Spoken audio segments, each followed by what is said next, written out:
انہوں نے بات نقل کی ہے بخاری مسلم سے حضرت عمار رضی اللہ تعالیٰ عنہ کی.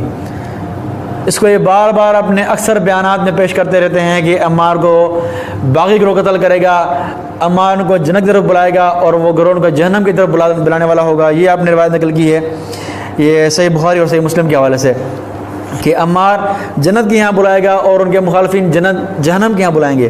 ٹھیک ہے جی. اب آتے ہیں اس پر قتل عمار کی طرف. قتل عمار میں نے آپ کے سامنے پیش کیا تھا کہ ان کو گروہ جو باغی قتل کرے گا. بغاوت کی میں نے وضاحت کر دی تھی اپنے پچھلے بیان میں کہ بغاوت اگر سیدنا معاویہ نے قتل کیا کہ گروہ نے قتل کیا ہے تو وہ بظاہر باغی تھے نہ کہ حقیقتاً باغی تھے. یہ میں نے اپنے پچھلے بیان میں ثبوت بھی دیا تھا اور ثابت کیا تھا کہ وہ بظاہر باغی تھے، حقیقی باغی نہیں تھے. اس پہ ہم بات نہیں کرتے کیونکہ ہو چکی ہے. اب آگے آتے ہیں جو الفاظ کہ جنت کی طرف بلانا اور جہنم کی طرف بلانا، ان الفاظ کی طرف آتے ہیں. اور آپ نے ان الفاظ کی طرف یہ بھی کہا ہے کہ شیخ زبیر علی زئی کہتے تھے کہ میں ان الفاظ کی کیا تعویل کروں ان الفاظ کی. تو یعنی بقول آپ کے شیخ زبیر زئی صاحب بھی ان الفاظ میں پریشان تھے. یہ بخاری اور مسلم دونوں میں موجود ہے.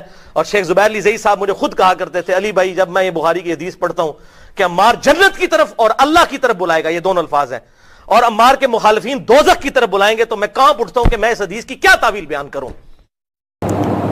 اس کی حقیقت کیا ہے کہ واقعی آپ کے شیخ زبیر علی زئی صاحب پریشان تھے یا نہیں تھے؟ ہم نہیں جاتے اس پہ کیونکہ آپ روایت بیان کرنے والے ہیں اپنے شیخ صاحب کی، آپ معتبر راوی نہیں ہیں. ٹھیک ہے جناب، تو اس پہ ہم نہیں جاتے. ہم آتے ہیں ان الفاظ کی طرف. میری ناقص تحقیق کے مطابق اور جو ہمارے علماء کی تحقیق ہے اس میں یہ بات ہے کہ جہاں یہ الفاظ ہیں کہ عمار جنت کی طرف بلائے گا اور مخالفین جہنم کی طرف بلائیں گے، اس میں ایک راوی ہے اکرمہ جو ہے وہ تابعی تھے، ابن عباس رضی اللہ عنہ کے شاگرد تھے. جہاں بھی یہ الفاظ ملیں گے آپ کو جنت جہنم والے، وہاں اکرمہ راوی لازماً ہوگا. بخاری میں یہ روایت ہے، مسند احمد میں ہے، ابن حبان میں ہے. جہاں بھی اکرمہ ہے وہاں یہ الفاظ ہیں جنت جہنم والے، اور جہاں اکرمہ نہیں ہے وہاں یہ الفاظ بھی نہیں ہیں. آپ اپنا پیپر 5C کھول کے دیکھیں جو آپ نے مصنف ابن شیبہ کا ترجمہ جو ہے وہ لکھا ہے. یہ کڑوی گولی ذرا کھا لیں آپ پکی کی صورت میں، یہ کڑوی پکی آپ کھا لیں ذرا اپنی 5C کی مصنف ابن شیبہ جو آپ کا 5C ہے، پیج نمبر 765 اور پیج نمبر 773. پیج 765 میں ام سلمہ رضی اللہ عنہ راوی ہیں، اس میں اکرمہ نہیں ہے راوی، تو اس میں یہ الفاظ بھی نہیں ہیں جنت جہنم والے. اور آگے چلیں پیج نمبر 773، اس میں عمر بن عاص رضی اللہ عنہ راوی ہیں، اکرمہ راوی، اس میں اکرمہ راوی نہیں ہے پوری روایت میں، تو یہ الفاظ بھی نہیں ہیں. اس میں یہاں تک الفاظ ہیں کہ عمار کو باغی کو قتل کرے گا، یہاں تک الفاظ ہیں دونوں روایت میں آپ کے 5C پیپر میں. تو جناب یہ خود آپ کے پیپر میں یہ الفاظ نہیں ہیں، جہاں اکرمہ نہیں ہے وہاں یہ الفاظ بھی نہیں ہیں. تو یہ کڑوی گولی ذرا آپ کھا لیں، انشاءاللہ آپ کو ضرور فائدہ ہوگا. اور آپ کی تحقیق، اگر آپ تحقیق نہیں کر رہے ہیں تو آپ کے ماننے والے تحقیق کریں. آپ تو حالانکہ نام دیتے ہیں میں تحقیق کرنے والا ہوں، تحقیق کریں ذرا آپ. اکرمہ جہاں نہیں ہو وہاں یہ الفاظ دکھا دیں مجھے آپ جنت جہنم والے. اچھا، اب سوال یہ پیدا ہوتا ہے کہ اکرمہ اگر ہے کس روایت میں اور یہ الفاظ ہیں تو اعتراض کی بات کیا ہے بھائی؟ اکرمہ بخاری مسلم کا راوی ہے، صحیح راوی ہے، تو کیا اعتراض کی بات ہے؟ تو یہاں یہ بات واضح سن لیں آپ. اصول یہ ہے محدثین کا کہ اگر کوئی بدعتی راوی اپنے بدعت کی تائید میں روایت کرے تو وہ روایت قابل قبول نہیں ہے. فتح المغیث جلد نمبر اول صفحہ نمبر 331 واضح لکھا ہوا ہے کہ سچے راوی ہوتے ہیں جن کی روایت سچی ہوتی ہے، حدیث بیان کرنے میں سچے ہوتے ہیں، لیکنہ مخذول فی بدعتہ، لیکن وہ اپنی بدعت میں کیا ہوتے ہیں؟ بدنام ہوتے ہیں. خارجی ہے یا رافضی ہے، معتزلی ہے، اپنی بدعت میں کیا ہوتے ہیں؟ مشہور ہوتے ہیں، بدنام ہوتے ہیں.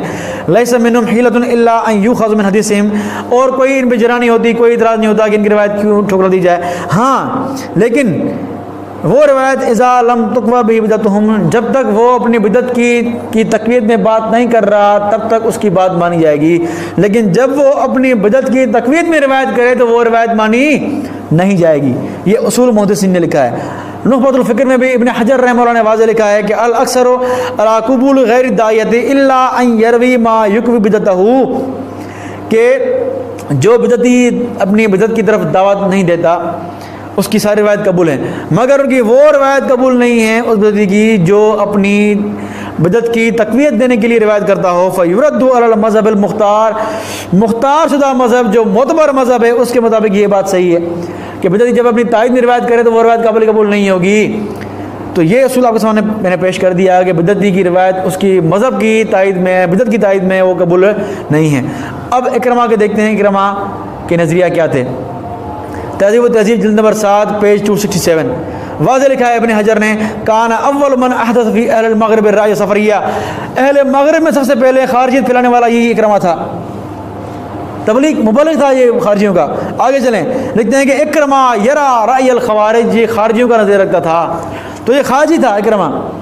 اور خارجی آپ اہل علم جانتے ہیں کہ خارجی جو ہیں وہ سیدنا علی کے بھی دشمن تھے، وہ سیدنا معاویہ کے بھی دشمن تھے، کیونکہ سیدنا علی نے جب صلح تحکیم کی تو وہ الگ ہوئے کہ آپ نے صلح کیوں کی ہے، تو یہ سیدنا عثمان کے، سیدنا معاویہ کے خلاف تھے، سیدنا علی کے بھی خلاف تھے، دونوں کے مخالفین تھے۔